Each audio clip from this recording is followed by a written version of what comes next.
So that's what I want to talk about today, is the gift of no. We don't like that word no. Many of us in this world live still kind of in toddlerhood. Well, we like to say no, but no one better say no to us, right? And we talk a lot in New Thought about positive, be positive, don't be negative. Well, saying no is not necessarily a negative. Sometimes saying no is the most positive thing that you can do in your life. So I want to talk about, next week I'm going to talk about yes. I'm going to talk about welcome. Two sides of the exact same coin. But today we're talking about no. Beautiful quote from Mike Dooley, who writes From the Universe. For every physical adventure, there is the possibility of loss. That's what makes it an adventure. For every spiritual adventure, there is only gain, which totally spoils the adventure. But that's why you choose to forget all that physical adventures are really spiritual adventures. But the truth is, everything makes you more. So it is very important as we grow into adulthood, and some of us take longer to do that than others. I was a person who wanted to say yes to everybody so everybody would like me and approve of me, until I woke up one day and realized I was exhausted and not happy, and not really gaining any more approval than I might have otherwise just by being myself. And I had to learn to say no. We get to say no to others. We get to say no. This is your precious life. No one else gets to decide for you. You get to decide for yourself. God gave this to you. Why would you return such a precious gift or ill use it? So anything that comes into our lives that seems to make us do or be or think or act in a way that violates our values, that decreases our compassion, that exhausts our inner resources, that causes harm to us or causes harm to another, or even that distract us from what's truly important here. Those are all things we can feel free to say no to. Feel free. Everybody say no. No. No. It's an easy word. It's a complete sentence. And when we say no, did you see you said no, but you did it? It's irresistible, that word. And yet we often don't use it in places where we should. And we do use it in places where maybe it doesn't serve us as well. So we get to say no to others, and saying no to others is about establishing where our boundaries are. And it's very, very important to know where you leave off and someone else begins. Because I was brought up in an alcoholic home where it felt like the way to survive was to try to make everybody happy all the time. And it was like juggling fireballs in every moment. And it might have been true in my childhood, but I carried that on. I was doing that in college, trying to make everybody like me. I was doing that in the years beyond. I was doing it with boyfriends and husbands. I was doing it with friends. I was doing it with people I didn't like very much, but boy, did I want them to like me anyway, right? Afraid to say no, and in the meantime, compromising my values, not really realizing, not taking, not appreciating the edges that show who I am versus who every other individuation of person on this planet is. Letting things distract me from my primary purpose, which is to be here to love. Because getting people's approval is not the same as loving them.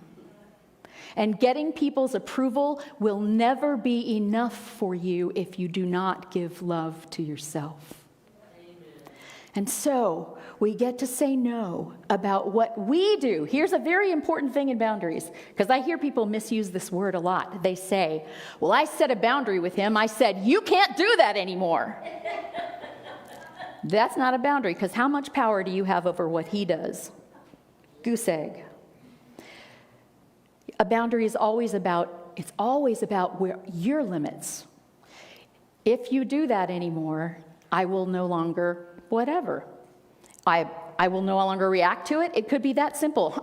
You're not going to get the reaction you're wanting. Not going to do it. It may be that I'll respond differently. It may be that I'll leave the room or leave the house or leave the state or leave your life. It could be all of those things or anything else that just is a way of saying to myself, I know what is mine here, and I'm not going to spend my energy taking care of what is someone else's. What is mine here? So we say no, and when we say no, we say yes to our own autonomy. It's impossible when we say no not to be saying yes to something. And when you say yes to yourself and no to something that doesn't serve because it violates your values, because it exhausts you, even because, okay, wait for it, you don't want to. Right? When you do that, you are valuing yourself. You are valuing yourself. You're saying, it's not that you're not as valuable as I am, but this is the self I'm responsible for in this lifetime. And yours is the self you're responsible. Does that mean I'm not kind? No, it means I know the limits of my kindness. It means I want to be kind, and I can be as kind as I want to be, as long as I am not draining myself so that I'm left as a nothing on the floor. Because then who can I be kind to when there's nothing of me left? Right? It's about taking care of ourselves. No to others without explanations or apologies. In 12-step, we say, no is a complete sentence. You don't have to say, no, because really, my mom used to say to me, because when she would say no to me, I would say, why? And one time she finally said, because I'm really good at arguing, I don't know if any of you know that. She said, Melinda, the only reason you want to know why is so you'll have something to argue with. And I'm like, well, yeah. So I can prove to you that your no is not serving me. So we get to say no to other people. We also get to say no to ourselves. We also get to say no to ourselves. And here's what Richard Rohr, beautiful Catholic priest, says. The voice of our loyal soldier gets us through the first half of life safely. Right? To learn the sacred no to ourselves that gives us dignity, identity, direction, significance, and boundaries are what we do after we're grown up. Beautiful.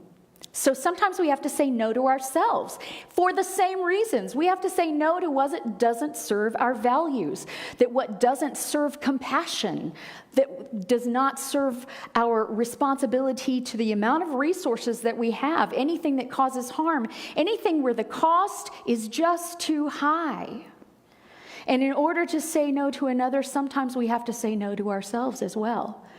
I have to look within and go, you know what? I really can't afford to do that. I'm too exhausted, or my resources are too depleted, so I'm going to have to say no. So I can say the no to myself, and then it's easier to say the no to you. Otherwise, I'm persuadable, and you can argue with me back and forth. That's why they say no is a complete sentence. You don't have to give your reasons. You just have to know your reasons deeply within yourself. Stephen Hitz says, when we have developed habits that celebrate the death of our false selves in discovery of our real selves, we have then the birth of the soul.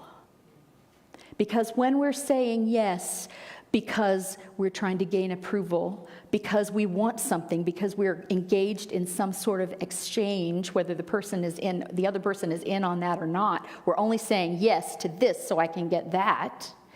Or I'm saying yes to this for now so that whatever. Every time we do those yeses, we are living in our false selves. We're giving a false impression of who we are, of what we want, of what we're like, of where our energy needs to go, of what our resources are. So we learn to say no to the false self, and then we say yes to the soul within us.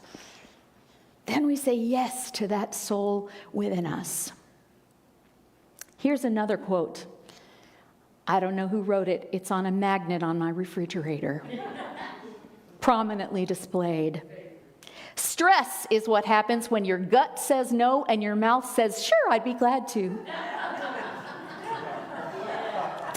Yes. Yes.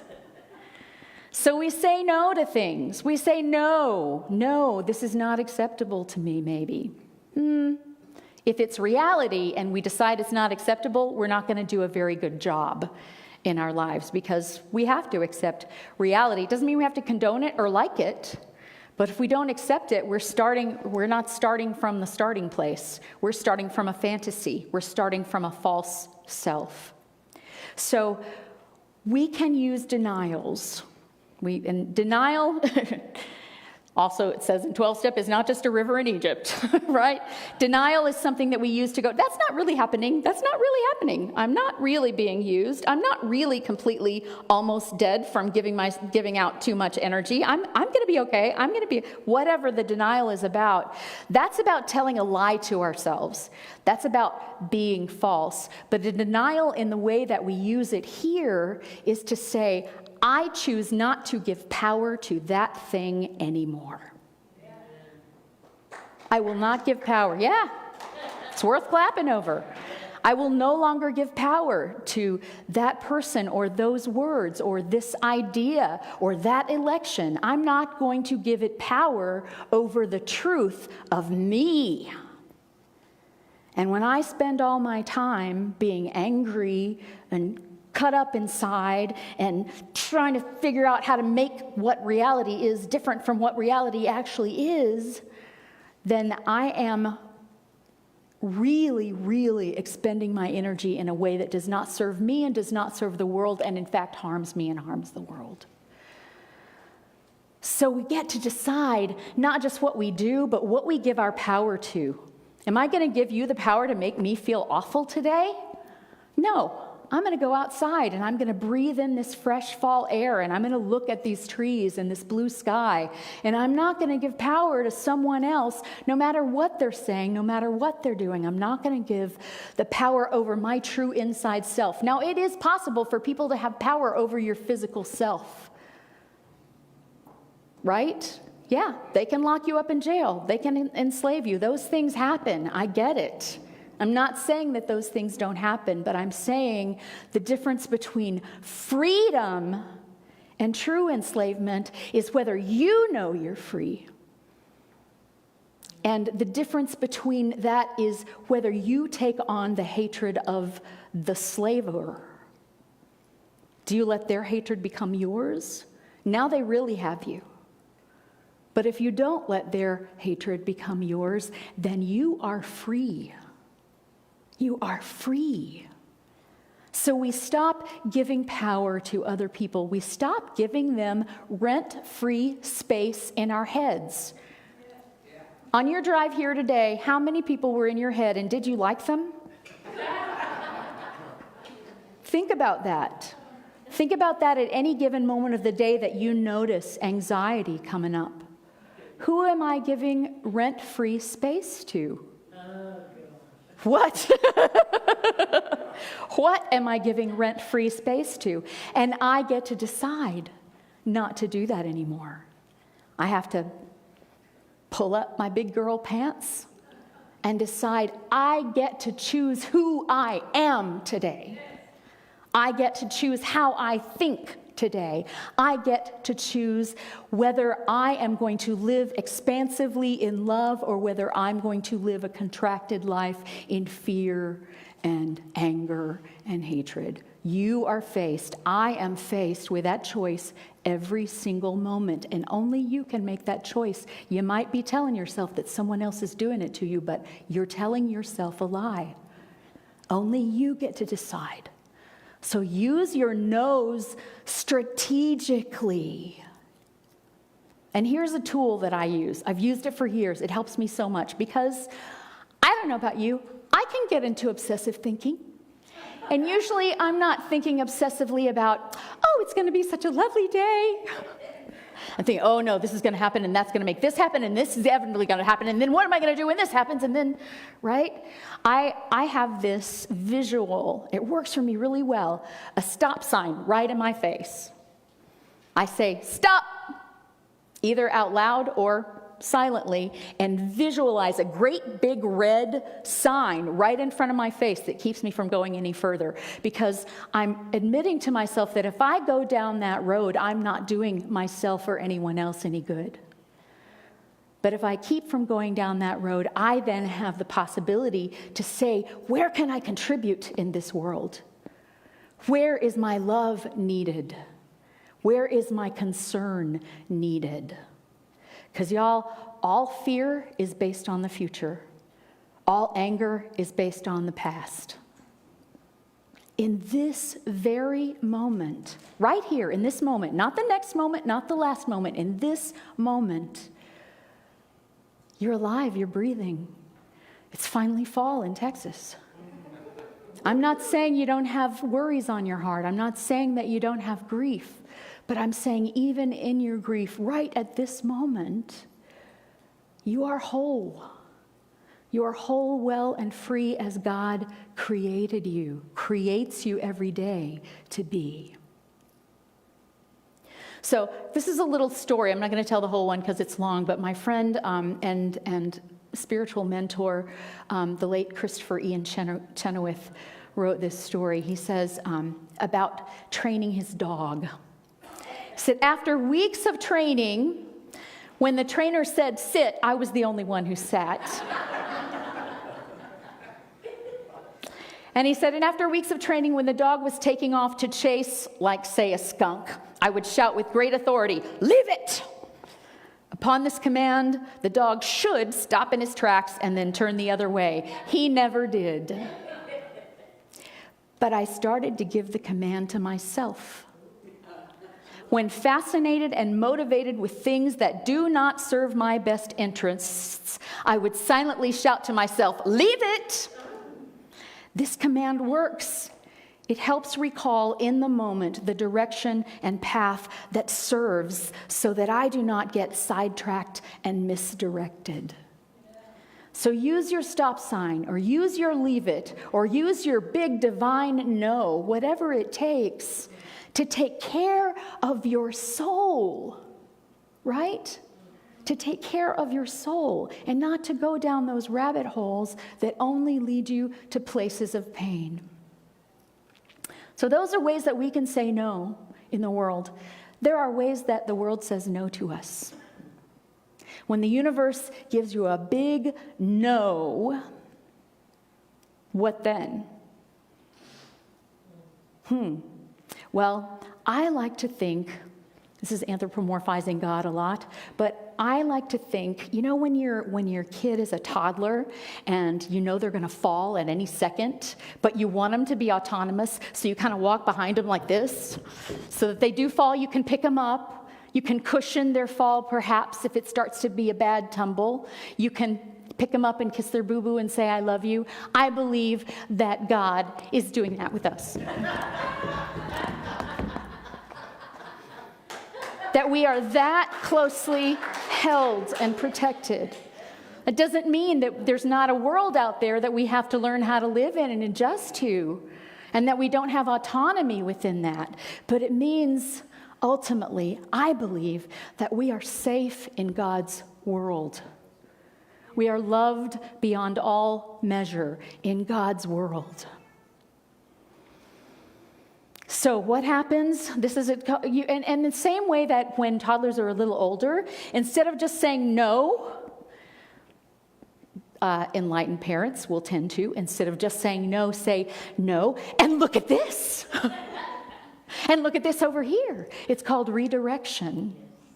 And so our divine no, our stop sign, our leave it, can be our divine redirection. Wait a minute, that's a path that doesn't serve me. What path does serve me? Because if I just stand in front of the stop sign, try not to think about it, don't think about a monkey, don't think about a monkey, don't think about a monkey. Monkey's all you can think about, right? But if you say, stop, where is the path that leads me to love? Where is the path that leads me to care? Where is the path that leads me to be able to be of service in this world to myself and to others? Redirect. Leave it and redirect. Force yourself to go on a different path. And if you're grieving, maybe know that if things go your way, that if things went your way this week, perhaps that might make you relax and assume someone else is going to take care of the world. It's going to do it for you. And maybe the no is telling you, wait a minute. I can't wait for someone else to do my work. The work of love is mine to do, always. Always. If I'm waiting for someone else to save me, to save the world, to save what I hold dear, then I am not doing my job. I get to save what I hold dear. Maybe a divine no makes you look at the prayer under the prayer. What's really being asked for? Not that this person do this thing, but what are you really wanting? Do you want peace? Then be peaceful. Do you want kindness? Be kind. Do you want love? Then love. Do you want tolerance? Then tolerate. Not just the things you like, because that's what intolerant people do. They tolerate the things they like, and they're intolerant of what they don't like. I don't want to be that person. So if I want tolerance, I have to be tolerant. And all of this is from me. It's not me looking at others and judging how they're doing on that job. Right? And maybe it'll make me uncomfortable enough when I get that no to change something that doesn't serve me. And maybe it doesn't matter what the no is for or why it happened. Insanity is trying to make what isn't what is. How much time are you going to spend there? Are you going to look at what is and say, okay, there we go. That seems to be reality right now. Where do I go from here? Redirect. What is mine to do? And maybe it's just life being life, and you can argue and suffer, or you can accept and move forward with a new plan that serves you and others.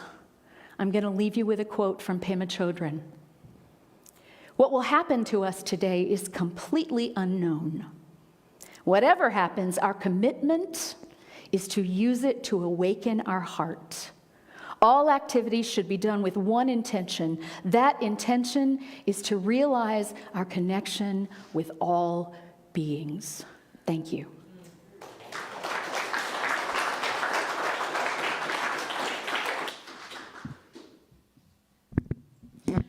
I may have talked a little long. Go figure.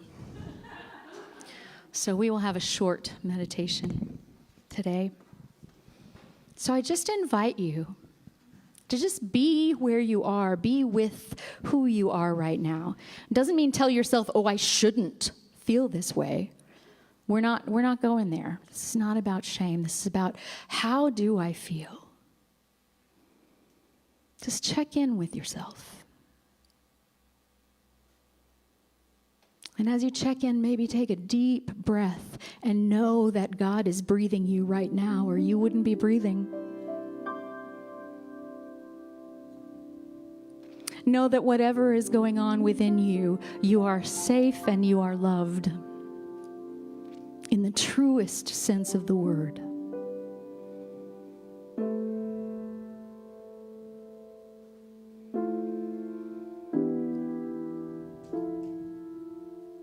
And as you check in with yourself, if you see things that don't serve you, if you check in and what you feel is pain, it's okay to feel the pain. Feel it. If you're grieving, you have to grieve. There's no way around grief. But there's a way through it. And so we honor what those feelings are.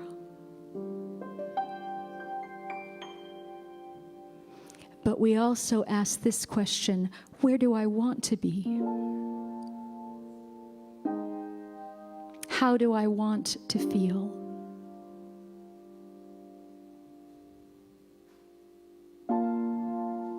Because if I want to feel love, I can choose love even in the midst of grief. I can choose love even in the midst of pain.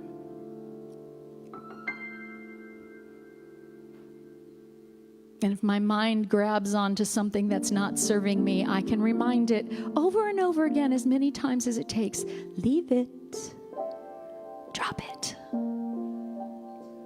Stop.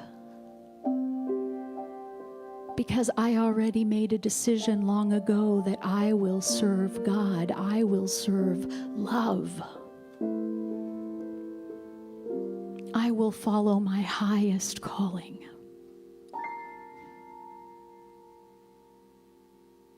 And when I remember that that is mine to do, to follow my highest calling, this is the truth. I will be given what I need in order to follow that calling.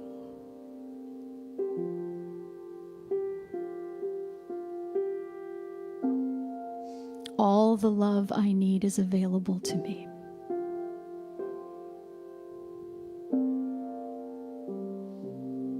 I get to choose what I say no to. I get to choose what I say yes to. In this beautiful, precious life of mine,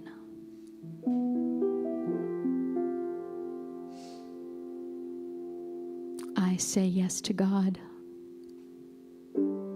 I say yes to love. I say yes to wisdom and peace and the power that is mine.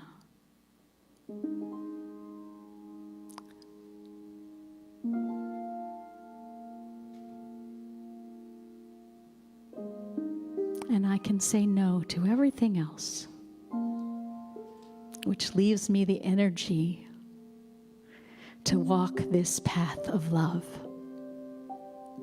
to the best of my ability.